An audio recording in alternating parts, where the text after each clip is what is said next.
This is the U.S. Report with James Morrow. Good evening and welcome to the program. Coming up tonight on the U.S. Report, as the border standoff between Texas and the Biden administration escalates, we'll chat to a journalist in Mexico who's on the ground telling us what's really happening. Plus, Donald Trump is one step closer to becoming the Republican nominee after a decisive win in New Hampshire. So why is Nikki Haley hanging around? We'll find out with Mick Mulvaney. Plus, rumors swirl about the familiar face tipped to be the Democrats' saving grace to replace Joe Biden. We'll tell you who that one is shortly.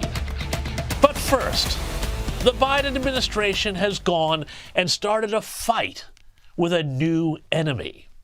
No, not Russia or China or North Korea or Iran, but rather a foe closer to home.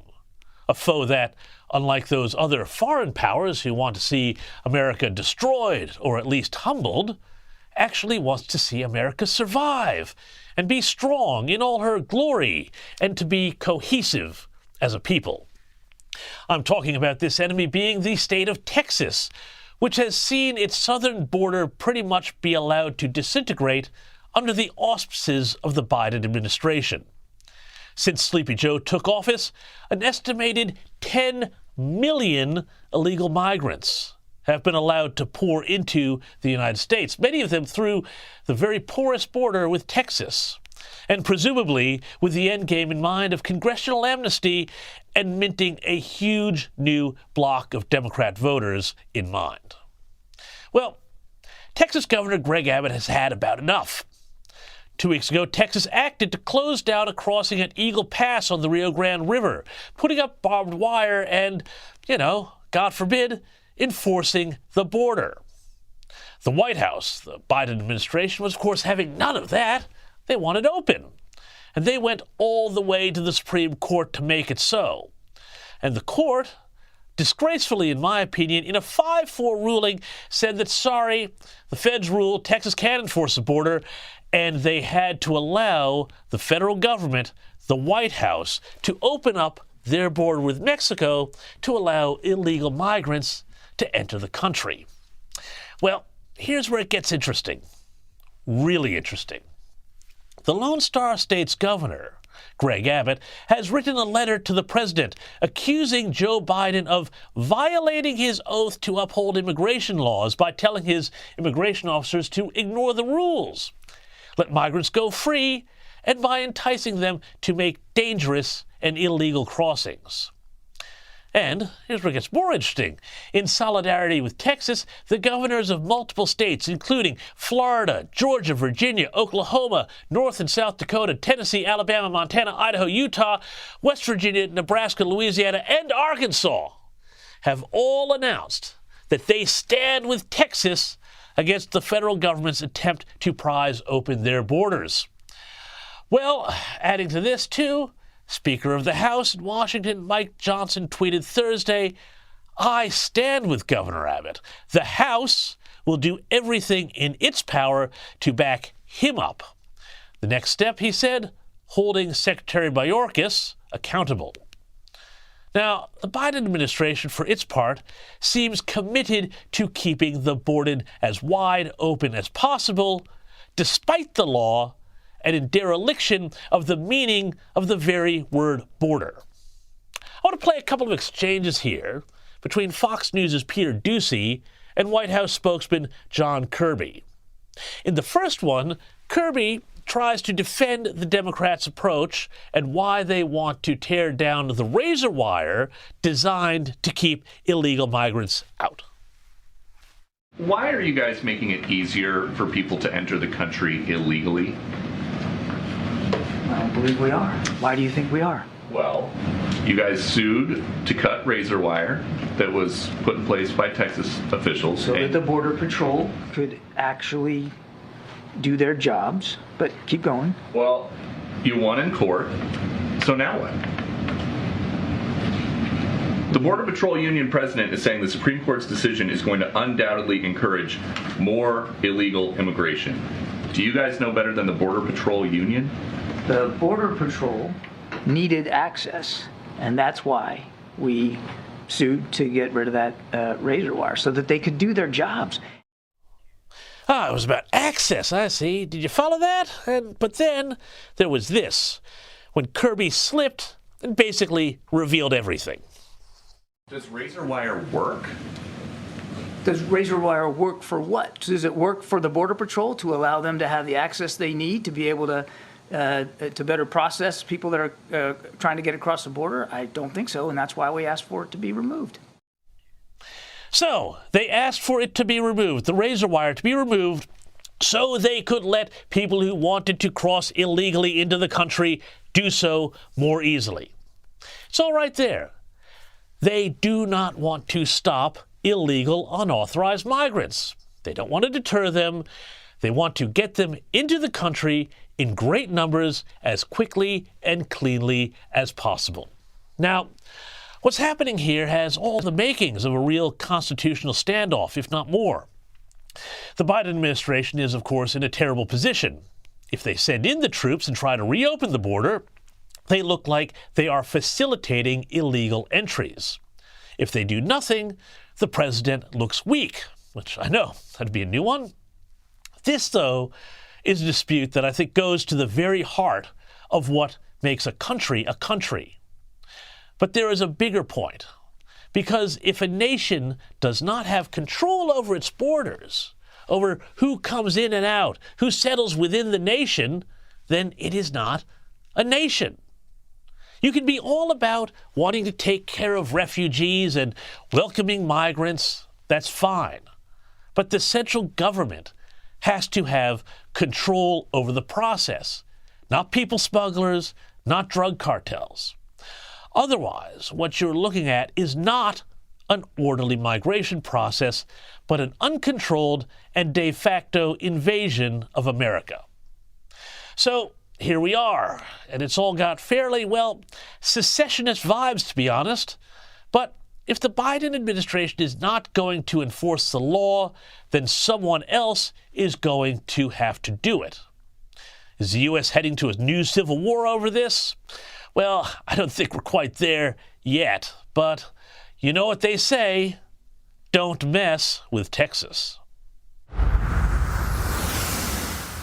Now, let's move on to Arizona, where there is a breaking scandal that shows how far some so-called Republicans are willing to go to stop Trump supporters. Do you remember Kari Lake? She was the pro-MAGA, pro-Trump former news anchor who ran an unsuccessful campaign for governor and is now trying her hand again at the Senate, where polls show in her race she has a more than decent shot of winning the seat. But it seems that some people are determined to stop Kari Lake. A disturbing audio tape has emerged out of Arizona that, by all lights, appears to show the chair of the Arizona Republican Party, Jeff DeWitt, trying to bribe Lake not to run. Have a listen to this.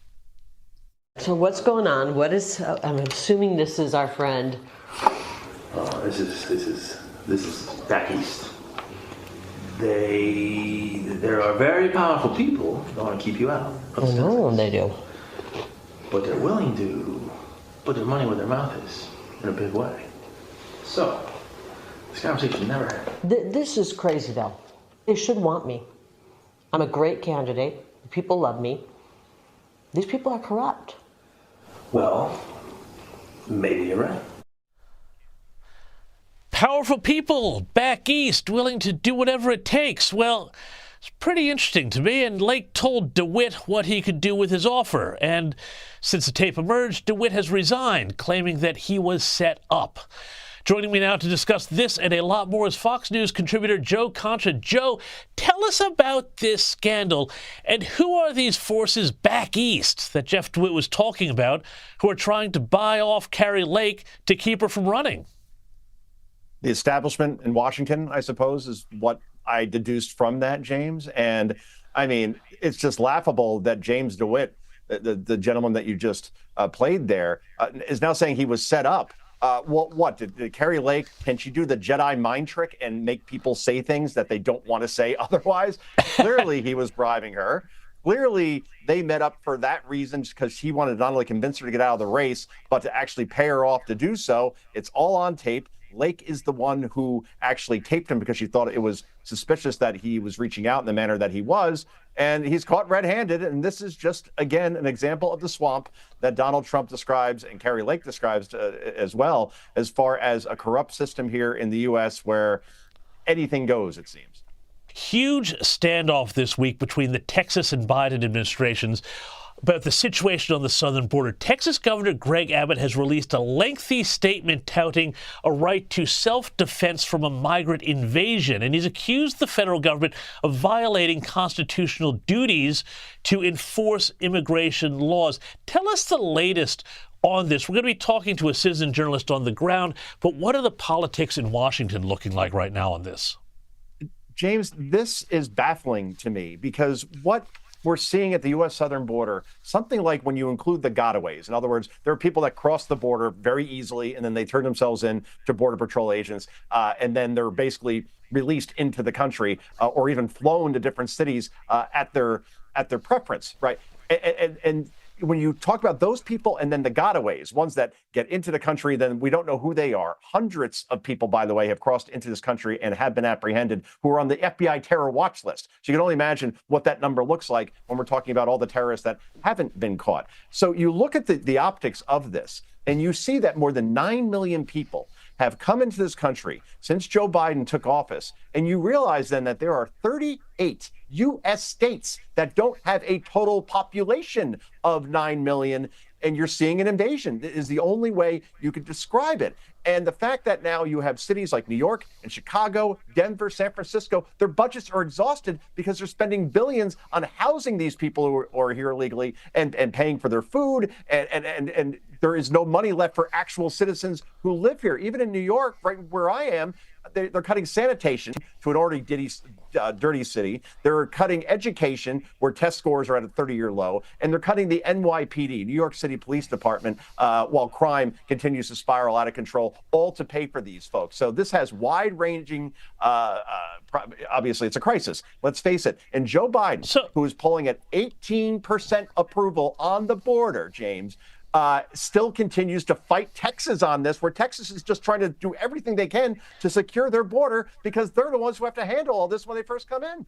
Well, and I know there's a big constitutional fight that's brewing on this. We'll be speaking a bit about that a bit later in the show. But what is the political endgame for the Democrats? Is the idea get these guys in, get them into the system, and then eventually at some point, when they've got bigger majorities in the Congress, pass some sort of amnesty deal, and suddenly you've got a whole bunch of new American citizens who have been given their citizenship and their opportunity by the Democrats, and they're figuring, well, hey, we've got this whole new block of voters to shore up our crumbling identity politics coalition. James, that's exactly what's going on here. There's no other explanation for it, right? I mean, it was so easy when Donald Trump was president. If they could have completed the wall, and Democrats fought him tooth and nail on that in Congress, Nancy Pelosi particularly, in terms of not giving him the funding he needed to complete that wall. Complete the wall, reinstate the Remain in Mexico policy, which was profoundly effective. Stop catch and release, where we're catching these people, like I described before, and releasing them into the country. Joe Biden on day one ended all of those things. He could restart those right now and get a handle on the border again, but he will not. And now it's going to cost him the election. I will say this right now, save the tape. This is a #1 issue in this country. And a lot of black voters in this country don't like this very much in those urban environments I was talking about, because they see people that are here illegally, and the people that are here legally are not being taken care of while the illegals are. And many, even Hispanics as well, fleeing Joe Biden over this issue because they did it the right way. They went through the process, and they see all these people, millions of them, cutting in line and being taken care of. And they're saying that's enough. So I don't get the political aspect of this in the here and now in 2024, because it will cost Joe Biden this election. Well, I think you're absolutely right, and I think Americans should take a hard look at what Australia has done about unauthorized and illegal arrivals, because I tell you what, stopping them from being able to enter the country, it cuts that all right out. But before I let you go, I want to just ask you very quickly about these calls for the resignation of District Attorney Fani Willis. She's the one in Georgia who's pushing the election interference fraud charges against Donald Trump. she's in trouble because apparently she hired someone that she was in a relationship with to go after Trump. Take a listen to this resident speaking to the Fulton County Board of Commissioners. I'm disgusted at the information that is coming out of the district attorney's office as a taxpayer. I am done with most of your silence at the DA's apparent love affair with the special prosecutor and gross mismanagement of taxpayers' dollars to pursue what appears to be a frivolous lawsuit based off of partisan politics. Joe, this is what I love about America. Americans can go and say what they think to their elected officials, but surely Fannie's got to go. She can no longer play a role in prosecuting Donald Trump on these alleged offenses, can she? I mean, this is like a really, really bad episode of Veep, but I guess like it's not a Veep. It's an attorney general, it's a prosecutor, right? She hired her boyfriend, her married boyfriend, who she's been sleeping with for years, and paid him more than $600,000 to try this case. He's an ambulance chaser. He's never done a felony case like this or a federal case like this before. And she hired him, paid him all this money, and then he in turn took the money that she paid him with taxpayer money, and they went on vacations to Napa Valley and on cruises in the Caribbean and stayed at all these ritzy hotels. It's all out there. There is no denying this whatsoever. She does have to resign. And this is yet another feather in Donald Trump's cap as far as him saying, see, that's the swamp. That's the weaponization of our justice system. And all of these trials, obviously, are election interference to try to get me off the ballot or in jail and give the presidency to Donald Trump, to Joe Biden. It is so obvious. It's scary. And these people are just stupid. I don't even know what else to say. I mean, you hire the boyfriend, the ambulance, Better Call Saul. That's who Better Call Saul. Joe, it's great work if you can get it, I guess, as the saying goes. Joe Concha, we're going to have to leave it there. Now, Donald Trump, thank you so much. Donald Trump has taken another step towards winning a third consecutive Republican nomination, scoring a decisive victory in New Hampshire with a one-on-one matchup with his last standing challenger, Nikki Haley, former congressman, former chief of staff to none other than Donald Trump, and, of course, senior advisor at Bondi Partners, Mick Mulvaney, joins me now. Mick, all right, first of all, let's knock New Hampshire out of the way. What were your biggest takeaways from the vote there? That Nikki Haley did not do as well as many polls had suggested. Of course, the polls there, James, as you know, tend to vary a lot because of the nature of the electorate. Independents and non-aligned voters not only are allowed to vote in New Hampshire, they vote there very heavily. Which is why you saw polling data having Nikki Haley down by 15 in some circumstances and maybe even tied or ahead in other circumstances. At the end of the day, she lost by 11, which was sort of on the lower end of that range. That was probably not as good as she had hoped for. So you have to mark this up as a loss for her. And another big win for Donald Trump, because once again, he got above that critical 50% threshold with those New Hampshire primary voters. So one thing, though, that really interested me about the way it worked in New Hampshire was you had an awful lot of people who were not Republicans going in and voting in that primary for Nikki Haley.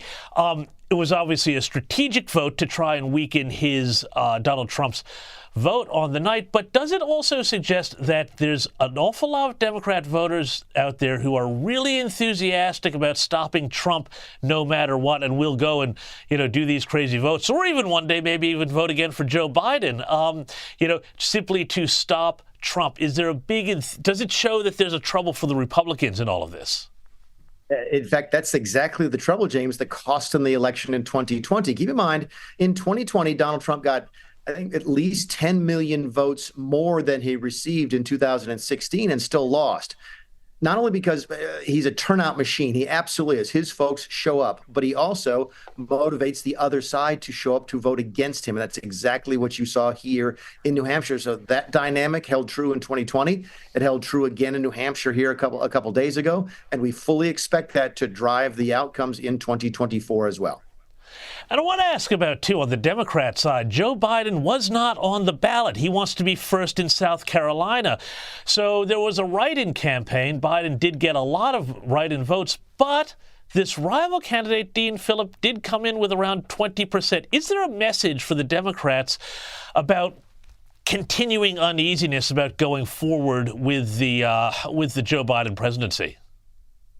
Sure, there's messages in New Hampshire to both of the larger campaigns. The message to the Biden folks is this: is that there's roughly 20% of your Democrat voters who don't care for Joe Biden, and that's a huge number as they go into the general election in 2024. Similarly, I think 70% of Nikki Haley's voters said they wouldn't vote for Donald Trump in a general election. That's a big deal because he needs those independent voters. Those are the folks he lost in 2020 when he lost the election. Both of these leading candidates, Trump and Biden, have significant difficulties with their base. And the 2024 election is going to be outrageously close. And even small percentages of people will be able to change an outcome. So both of these folks are going to win their nominations. Joe Biden is going to be the Democrat nominee. Donald Trump is going to be the Republican nominee. But both of them go into the general election with glaring weaknesses. So you're holding firm on Joe Biden actually going to November, no swapping out at this stage? It's just going to get, the longer they go into it, James, and I've talked about this both on and off the air, the longer they go into this, the harder it gets for them to change out because they lose the ability to do a primary. And it's going to look really, really bad if they hand pick a successor and not let the people decide. Plus, it would look really bad if they hand pick a successor and that successor is not the African-American female sitting vice president, Kamala Harris. So it just gets really, really sloppy the longer they go into this. Yes, they can still change the candidate as late as probably August or even September, but it gets harder and harder to do that with each passing day. Yeah, it's a big mess. I don't envy those backroom boys at all. Now let's go forward to South Carolina here. Nikki Haley has said she's going to remain in the race despite the loss in New Hampshire. Have a look at this. Now, you've all heard the chatter among the political class. They're falling all over themselves, saying this race is over. This race is far from over. There are dozens of states left to go. And the next one is my sweet state of South Carolina. All right, Mick, she's South Carolina, you're South Carolina. Putting aside the very large irony of Nikki Haley talking about the political class like it's some other group of people that she's not at all a part of, what is her game in staying in this race?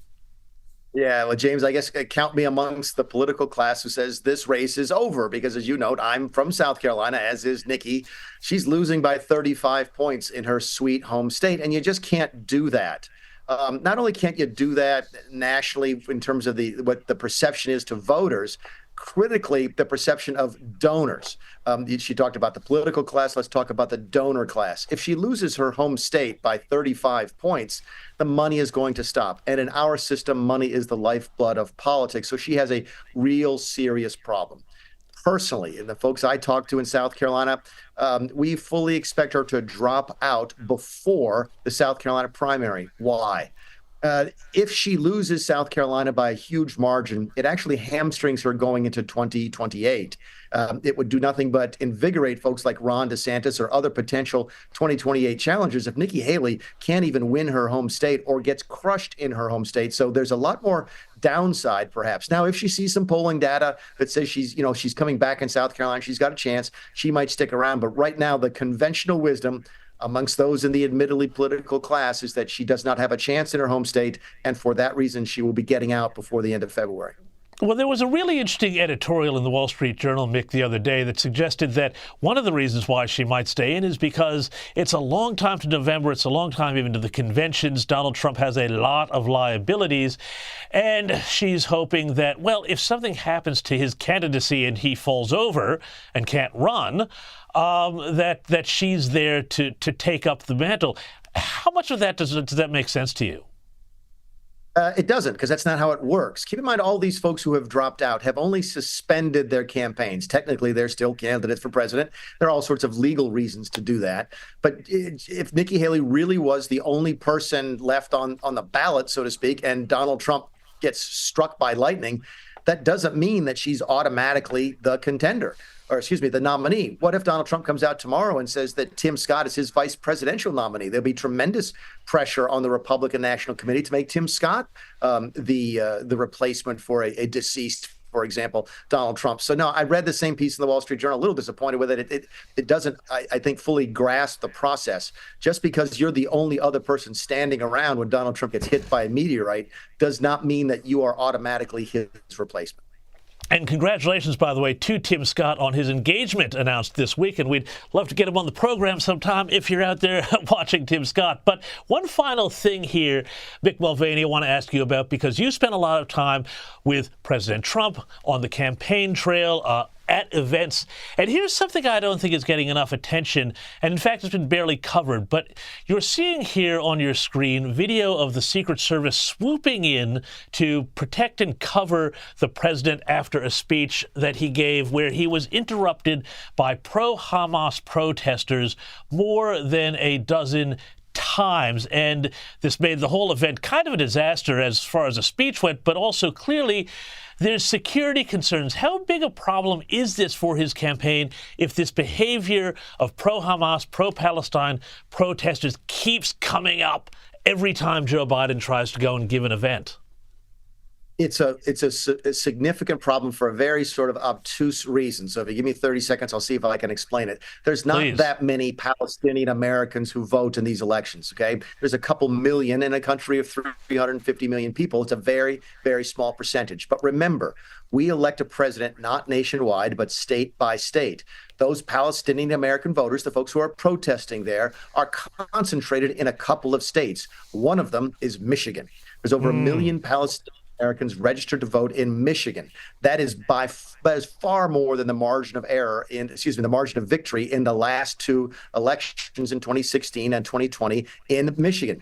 So put it this way, if the Palestinian Americans don't vote for Joe Biden in Michigan in 2024, he would well lose Michigan. And if he loses Michigan, he probably loses the presidency. So in this particular very unusual circumstance, that very, very small sliver of Americans, and they are Americans by every measure of the word, could determine the outcome of an election. And that is a Joe Biden problem that he hasn't figured out how to deal with yet. Absolutely fascinating. Mick Mulvaney, as always, thank you so much for your time, and we'll see you soon again here on the U.S. Report. Now, in a moment, we're going to take a short break before going straight to Mexico and an independent journalist who's been documenting the chaos caused by the Biden administration's open border policies. But before we do that, it's a new year. But is it a new Hillary? No, I'm afraid not. Shocking video has emerged of Hillary Clinton, and God, I can't believe I'm going to say these words, dancing the Macarena.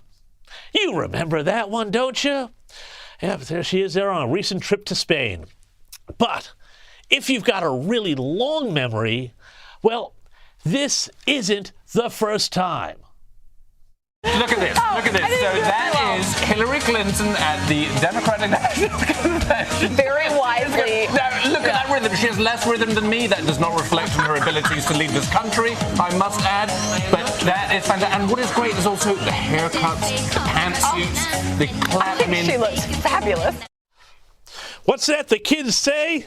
Cringe? I don't know. The U.S. Report takes on the migrant invasion next.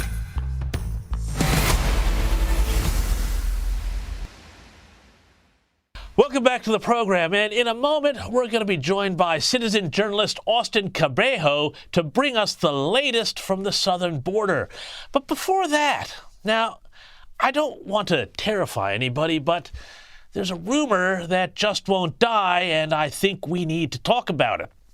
With Joe Biden looking increasingly decrepit, Gavin Newsom's California looking increasingly destitute, and Kamala Harris, well, looking increasingly unburdened by what has been, who could the Democrats pick to run instead of the president in 2024?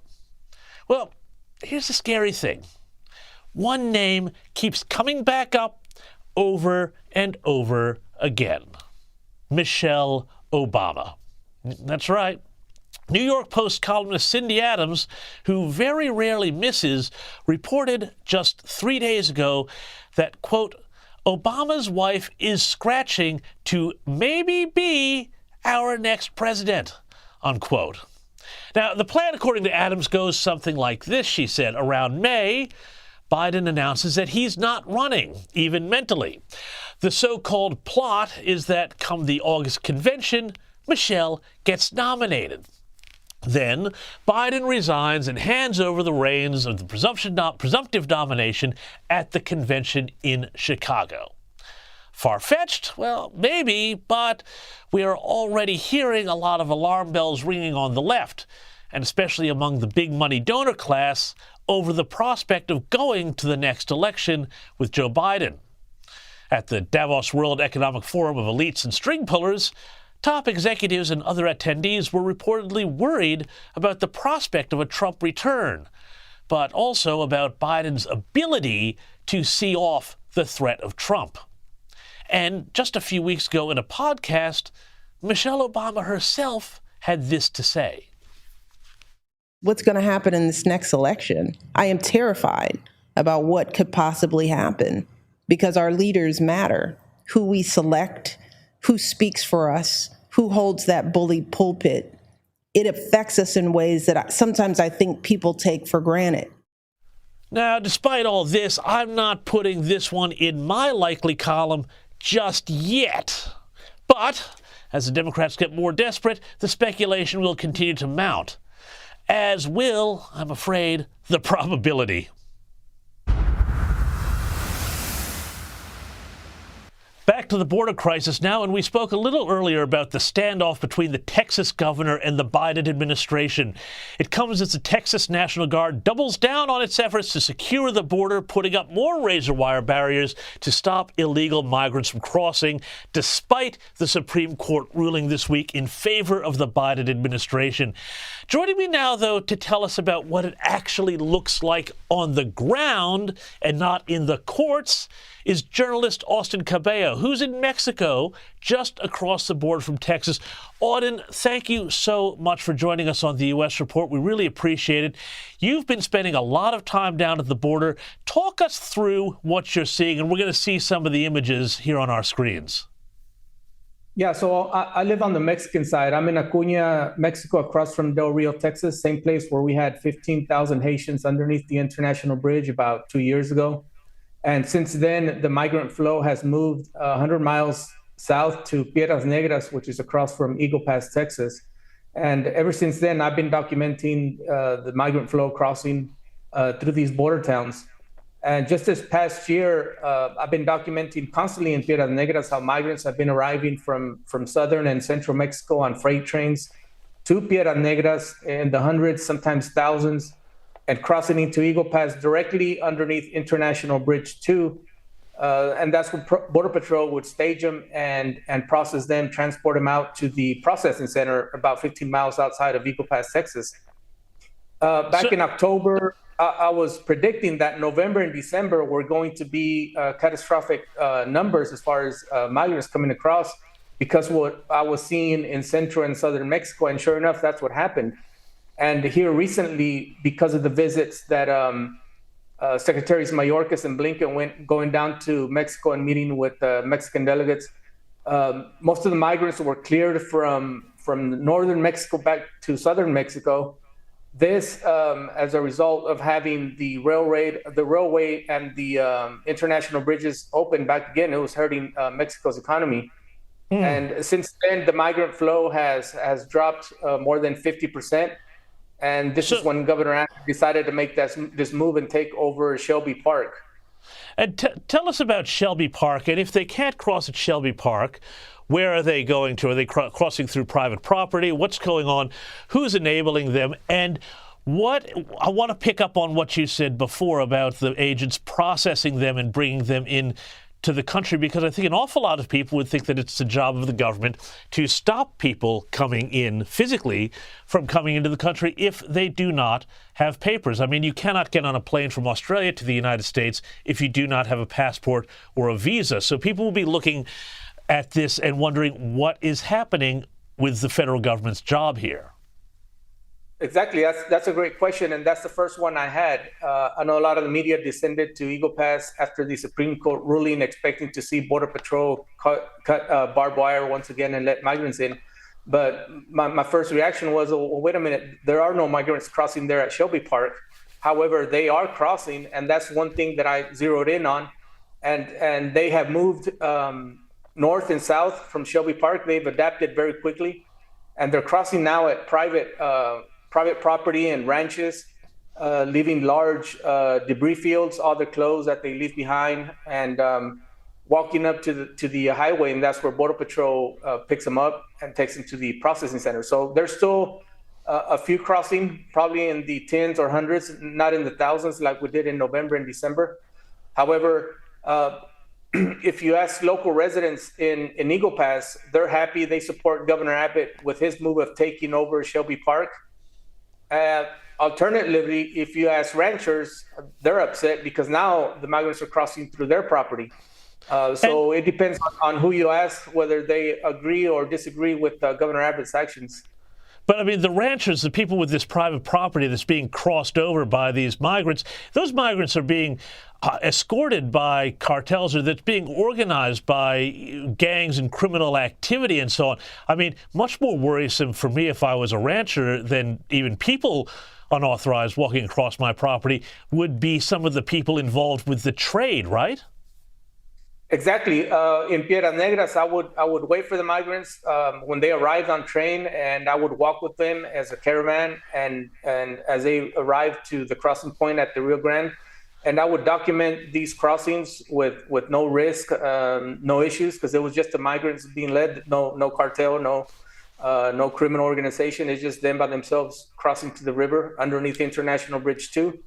Whereas now, cartels or organized crime, smugglers, now they're taking advantage of this opportunity and charging the migrants to cross them in these more remote areas. So it's an opportunity for them on the Mexican side to make money and take advantage of this opportunity. And exactly, I mean, the ranchers, one particular rancher that I was with, he was armed because he says he doesn't know who's going to come into his property. For the most part, it's asylum seekers. Those that turn themselves into Border Patrol. But amongst those, you also have what they call the gotaways, or the runners, those that are evading law enforcement, that are also crossing on private property in more remote areas. Auden, thank you so much for your time. It is just shocking to me that this is giving so many people a leg into the country, but also these cartels, as you say, now being able to operate in the United States. Thank you so much for your time. We're going to talk to you again sometime in the next weeks and months ahead. Now, we're going to take a little break, but when we come back, Spatya Ungar-Sargon. She's got the inside scoop on how elites betrayed America, and not just down there at the border. She's written a whole book on it, and she'll be telling us about it next. But before that, how about a little, or a new segment, Joe versus reality. Have a look at this. Joe Biden was out on the stump the other day, and he was straight up making up words. We'll teach Donald Trump a valuable lesson. Don't mess with the women in America unless you want to get the benefit. Yeah, you thought Kazi Lives didn't make sense, did you? He's writing up his whole entire new dictionary. And speaking of making up facts, how about this? Joe Biden has also decided to declare a whole new governor of Virginia. Hello, Virginia. And the real governor, Terry McAuliffe. The real governor? Gosh, it sounded like Joe Biden was denying an election. I thought that was enough to have you disqualified from office. Well, maybe, if you're a Republican. American elites screwing it up for everyone else. After the break.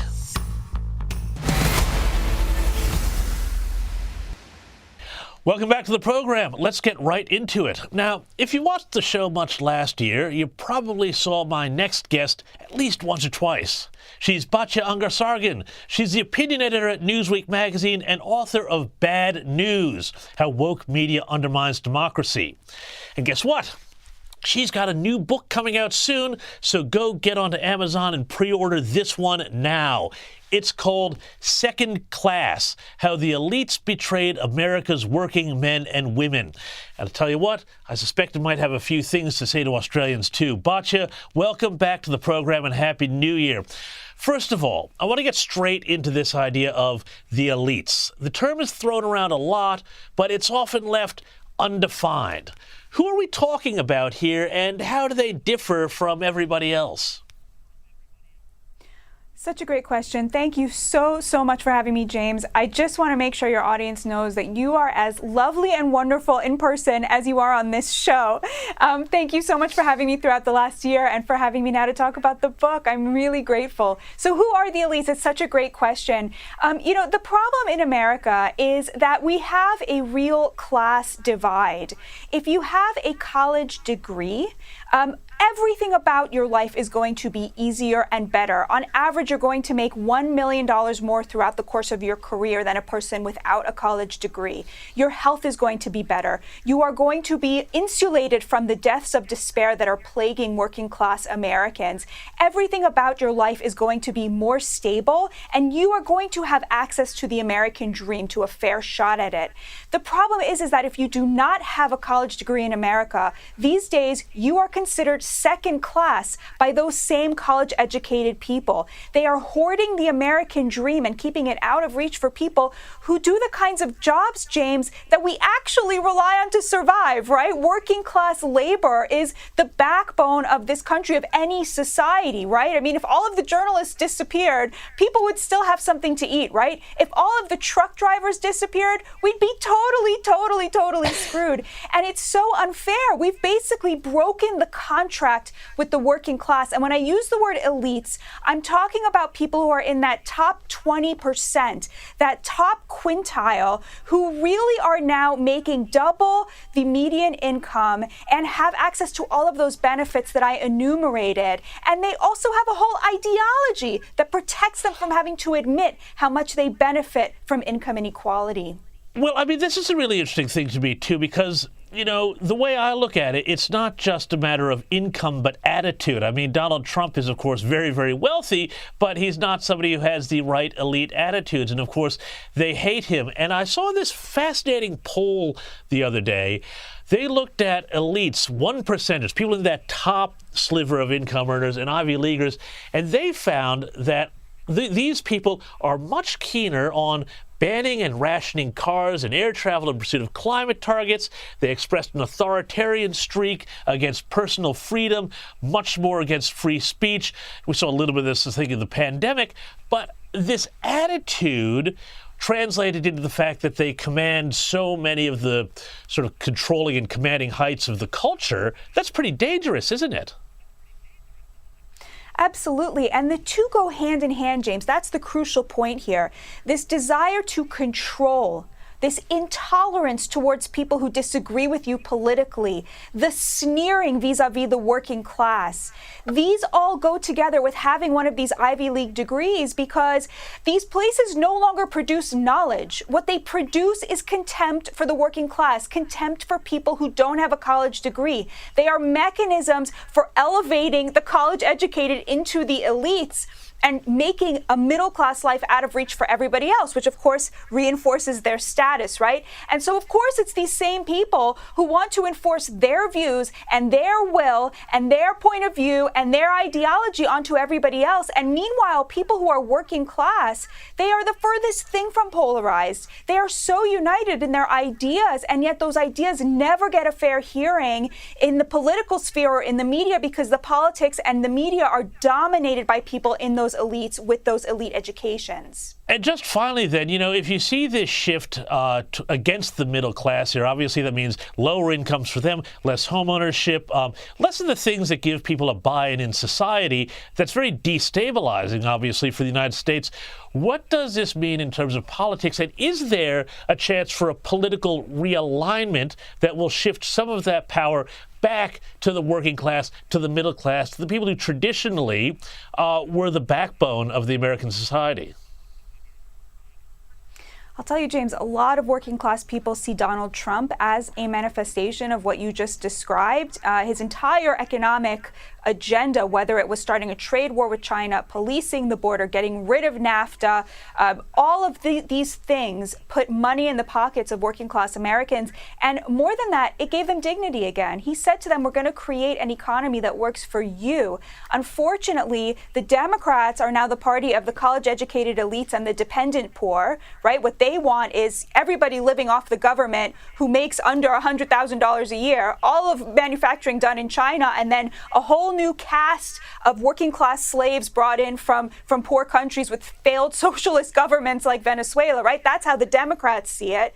But the Republicans without Trump, this is the party of tax cuts and free markets and free trade and open borders. I mean, the GOP before Trump was very much the party of corporations and the elites. And let me tell you something, working class conservatives, they don't want to see a party siding with corporations. They want to see it siding with the little guy. And so Donald Trump really was that realignment. The problem is that neither party wants to admit it. Batya Ungar-Sargon, I could talk to you about this stuff all night. Thank you so much. And everybody out there, go pre-order her book. Thank you so much for your time. But you don't go anywhere, because Only in America is coming up after the break. And in the meantime, though, breaking news from Kamala Harris, who it turns out seems to have some sort of Napoleon complex. Yeah, it turns out the French dictator was not the only pretender to the throne with height issues. Here's Kamala Harris revealing that she has her staff correct her Wikipedia page to make sure no one calls her short. I tell you what, this is like an episode of Veep. Why did I think you were much taller? I recently learned you're only 5'2". Is that true? That is absolutely incorrect. Okay. I am 5'4" and a quarter. Okay, and sometimes I'm 5'3" 5'4" and a half, and with heels, which I always wear, I'm 5'7" and a half. Thank you very much. Okay, Wikipedia, you're wrong, and we need totally to correct wrong. that. I've said this to my team, like, what? I don't know where it came from. I was 5'2" when I was 12. They say I'm 5'1" on my Wikipedia page. How tall are you? 5'3" ¾ Right? And shrinking. It's like literally, they just want to just make us smaller in every way. I know, but I was excited because I'm short, and I was like, oh, Kamala is short No, like I am me. not. I really am not. They're just trying to take 2.5 inches off my, Gosh, what a good time the gals are having there. Anyway, at 5'4" ¼ that would make her just a little skosh taller than America's shortest ever vice president, founding father James Madison, who came in at 5'4" even. There's some trivia for you. Only in America is next.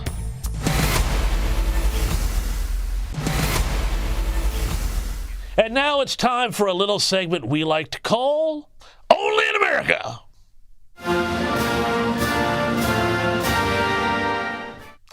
Well, the arrival of a new baby should be a time of joy for a young family. But what do you do if your baby is racist? Yeah, this can happen more than you think.